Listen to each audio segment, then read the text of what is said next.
Hey,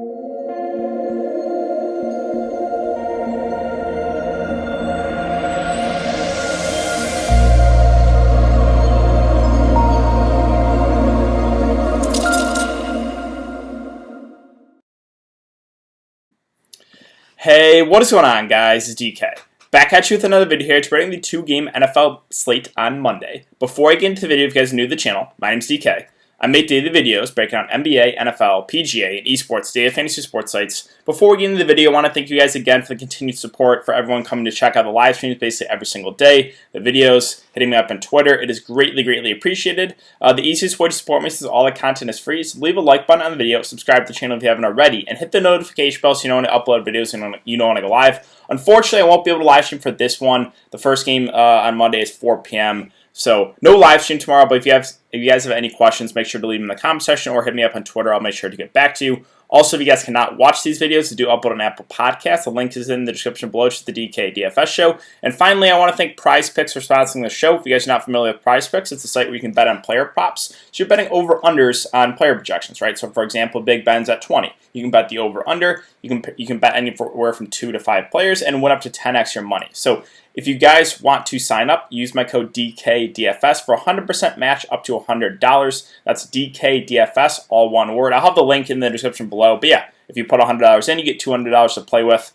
And it's a nice kind of change, I guess, from Draftkings. So yeah, if you guys are interested, make sure to hit up or sign up using my code. I would greatly appreciate that. But with that all out of the way, let's jump in the video. So before we talk about players and the prices for this 2-game slate, let's take a look at the Vegas numbers. So again, we have Washington, Pittsburgh. That's the early game, currently 43.5 over under. Steelers are 7-point favorites, and Bills, 49ers are 47 over under. The 49ers are 1-point favorites. So yeah, I mean, looking at the Vegas numbers, just looking over the slate in general, it's not a slate I'm like super excited to play, but hey, it's Monday night, it's Monday football, and we got 2 games, so I'm not complaining.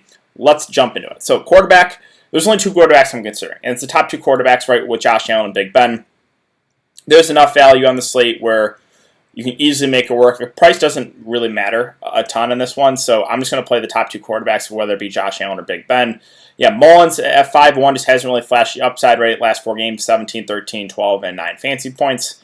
I just don't think it's worth, spending down a bit, with either Mullins or Alex Smith, for example. Like, I'm just crossing these guys off kind of. I just don't think they have the upside to win me a GPP, and that's what I'm going to try to do for Monday's slate. So yeah, it's Allen, it's Big Ben. I know both obviously will be popular, but I'm looking considering those 2 guys.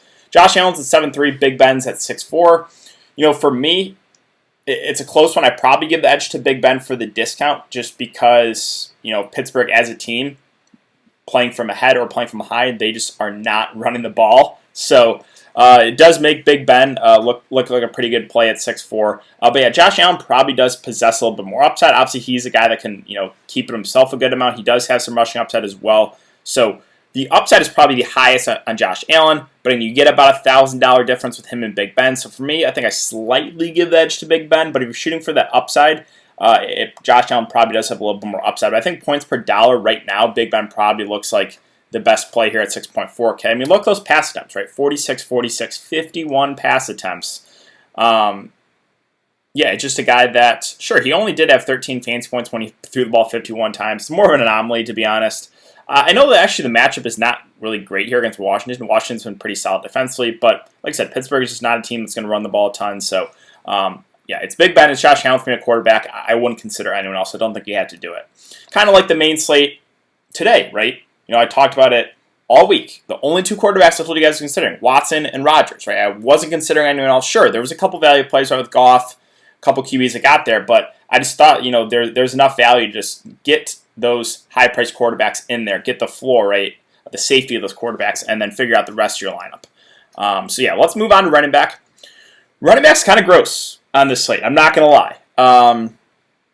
Antonio Gibson's at 6.5K. He had the blow-up game last game, right, against Dallas, but that was, again, a much, much easier matchup. This matchup against Pittsburgh is not great. So, and this is a game you're probably going to project the Washington football team to be playing from behind, right? They're 7-point dogs. So, we know in games where Washington's played from ahead, it's been the Antonio Gibson show, right? Put up 40 fantasy points that game against Dallas when they were leading the entire game.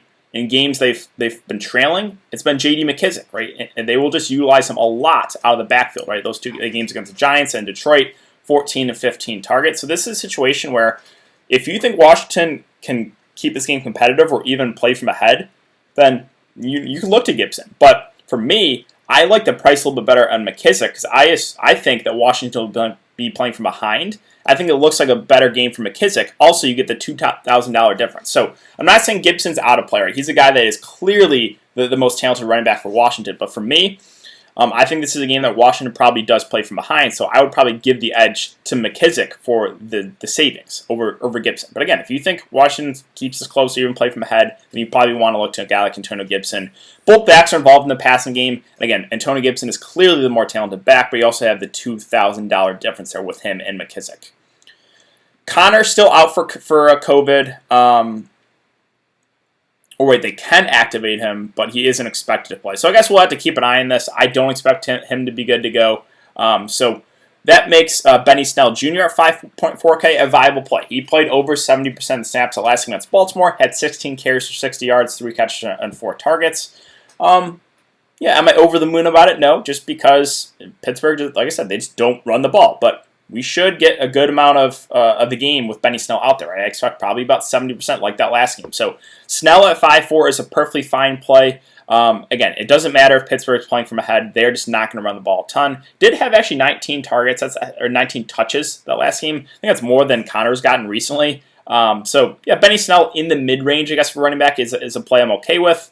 Probably not going to go like jam him in there, but if you landed him, that's fine. I have no issue with him at that price. Mostert at 5.4. So let's go to San Francisco.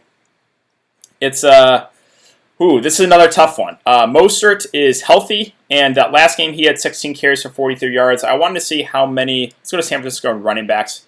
How many snaps he played that last game? So Mostert played 40%, Wilson 35%, McKinnon 25%, and they have Tevin Coleman now back as well. So, right? It's not. It's not a situation I'm super excited to target. You have Wilson at the flat min, you have McKinnon at 4.1, Coleman at 4.4, and then Mostert up here at 5.8.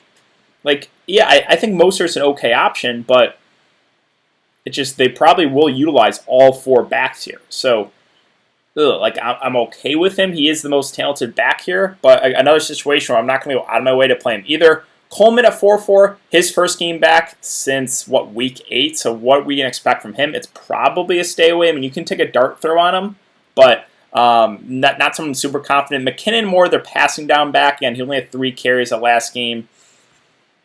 Like, you can take a dart throw there, but yeah, are you going to feel good about it? No. Jeff Wilson Jr. at 4K did have 12 carries, but with Coleman coming back, did those carries go down? So no one really stands out at their respective prices for San Francisco. If you want to take a shot in one of those cheap backs, I think that's fine, but it's hard to feel super confident about that. With Mostert 5, again, he is their most talented back, but he's going to be competing with probably 3 other backs for touches. So yeah, tricky situation there for the 49ers and their running backs.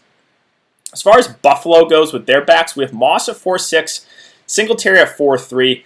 It was a 60-40 split that last game with Moss getting 60% of the snaps, Singletary 40%. The issue I have with these Buffalo backs, I should say, is Buffalo just a team that doesn't really run the football a lot, right? Like 9 carries the last game for Zach Moss. I think Singletary had 8. Josh Allen will keep himself, or Singletary at 11. Josh Allen will keep himself a lot. So the price points are more in play though, right? They're not bad with Moss at 4.6 and Singletary at 4.3. Buffalo, they're actually 1-point dogs, a little surprising, but I get it, right? San Francisco's defense is pretty solid. Yeah, it's one of those like with Moss versus Singletary, I'd probably slightly give the edge to Moss just because the snaps going up on him, down on Singletary, but yeah, not a super strong take. And if you land on one of those guys, again, that's okay. Running back is where the slate is going to be won, right? There's no clear play, and there's a lot of teams like the 49ers that utilize like 3 or 4 backs, right? And you're going to have to kind of guess, right? Buffalo uses 2 backs. Washington uses 2 backs. Pittsburgh uses kind of 1 back, but they don't run the ball lots, right? So there's no clear like workhorse back that is like, oh, you're just going to jam them in, right? There's none of that in the slate. So that's why getting running back right is going to be key. Again, McKissick went over him. I prefer the price on him to Gibson because I think Pittsburgh will be playing from ahead most of this game.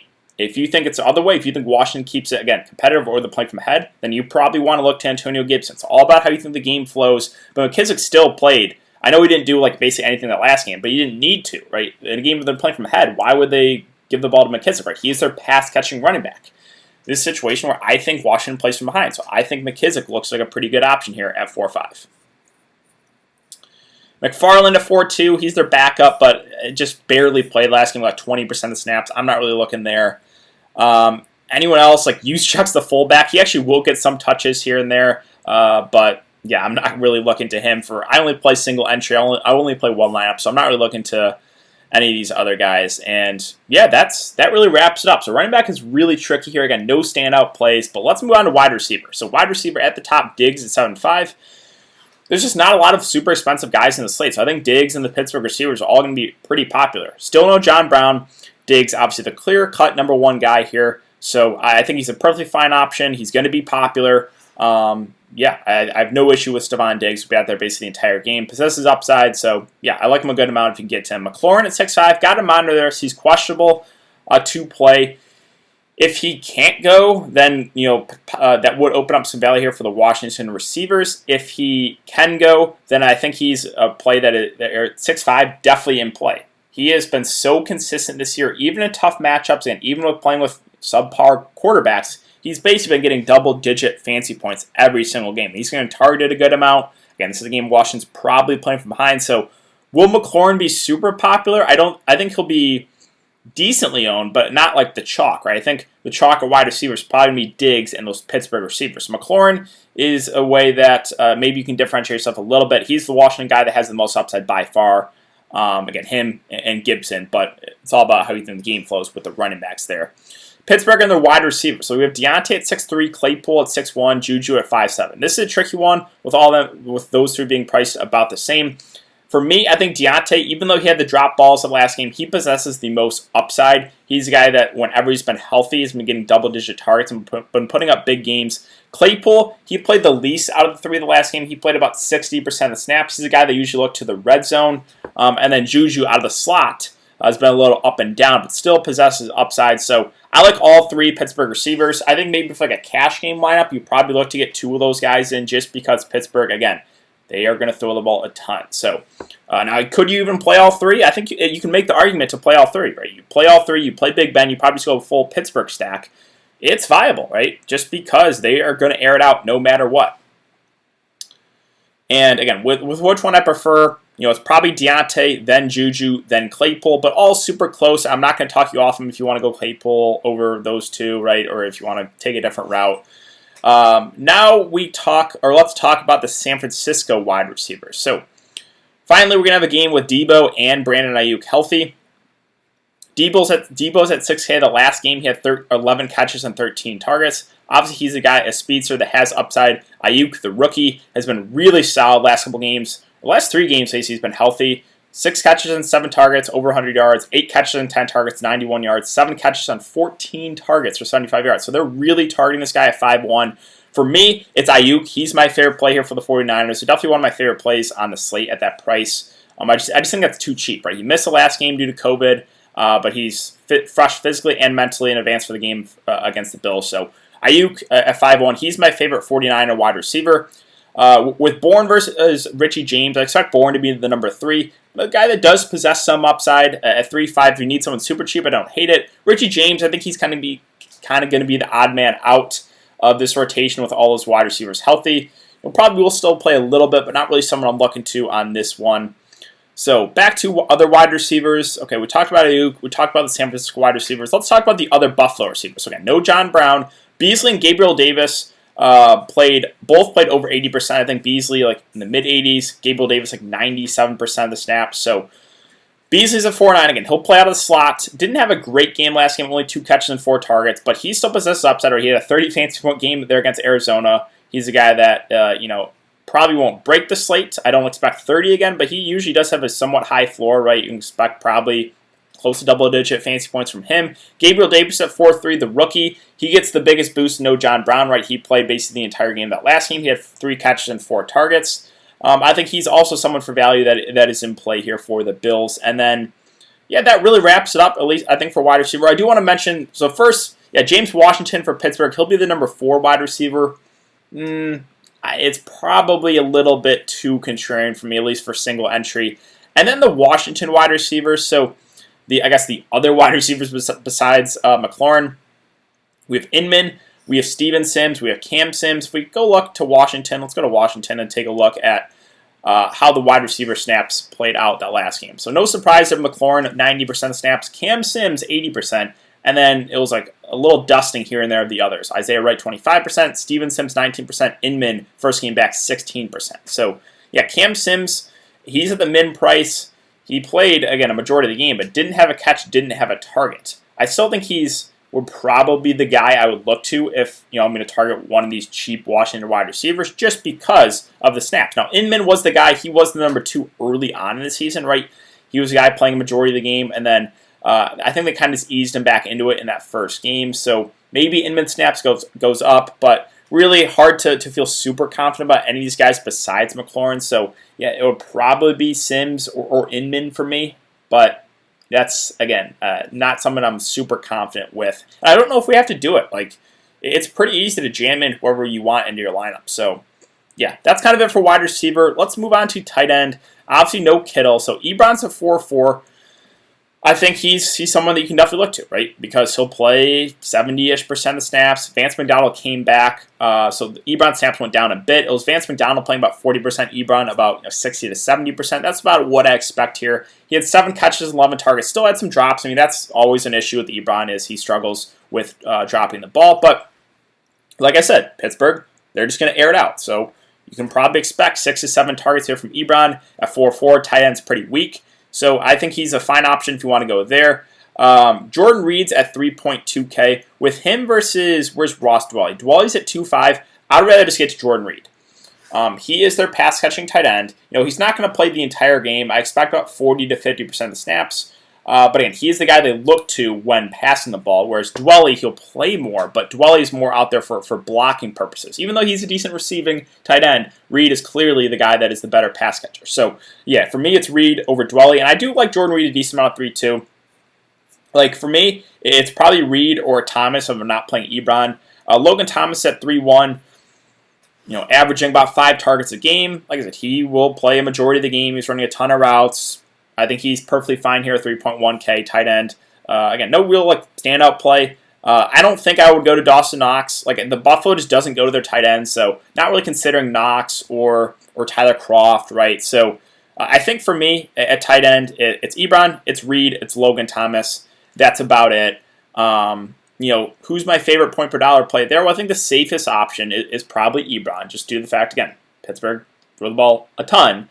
But I kind of like the upside there and Reed at 3-2. I think this is a game that they could look his way a little bit more here. And again, Logan Thomas is still a fine option as well just because he'll be out there majority of the game. He's going to run a ton of routes. Finally, defense. So defense, we have the Steelers at 4-5. They look like the best defense, but you're also going to have to pay a premium for them. So if you have a salary, I think the Steelers defense are clearly the play here going up against Washington and Alex Smith at quarterback.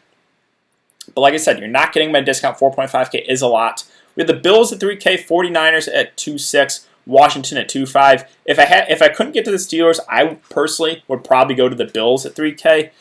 With Nick Mullins running the show there, I would probably, again, go Bills. So Steelers, if you can't fit the Steelers in, it probably would be the Bills. But you can make the argument for any defense, to be honest. Defense is such a high variance position. I always talk about in the videos, Washington's a way to get very different on the slate, right? If you're going to try to take a contrarian approach, I don't think a lot of people will play Washington's defense. I think Pittsburgh, their offensive players are going to be pretty popular on the slate. So that's one way to differentiate yourself if you're going to try to win this millie, right? There's $1 million to first, so if you're going to try to do that, you got to get different somehow. You either got to, take a contrarian approach, play some lower-owned guys, or leave some salary on the table, right? So That's really it for the player-by-player breakdown for me, guys. I think that's going to do it for the video today. So if you have been enjoying the content so far, I'd really appreciate it if you leave a like button on the video, subscribe to the channel if you haven't already, and hit the notification bell so you know when I upload videos, you know when I go live. Again, unfortunately, no live stream tomorrow, but if you have any questions, make sure to leave them in the comment section. Also, hit me up on Twitter. I'll make sure to get back to you guys. So thanks again. I hope you guys have a great day,